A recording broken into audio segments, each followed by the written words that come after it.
నన్ను క్షమించు నరసింహ. నే నీ పేరు చెప్పే అర్హత కూడా నాకు లేదు. నువ్వు నాకు దక్కలేదన్న ఆవేశంతో నీ కుటుంబాన్ని నాశనం చేయాలని ప్రయత్నించాను, కుదరలేదు. ఇప్పుడు నీ కళ్ళెదుటే నిన్ను చెప్పబోతున్నానని తెలుసు కూడా నువ్వు నన్ను చంపకుండా కాపాడావంటే నువ్వు మనిషివి కాదు, దేవుడివి.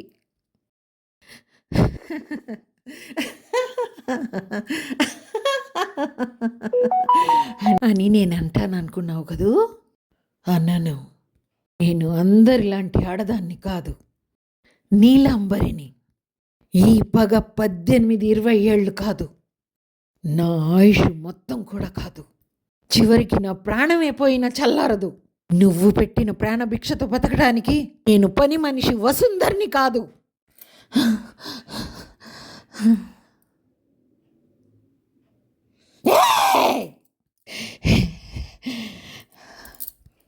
ఈ జన్మలో నువ్వు గెలిచావు.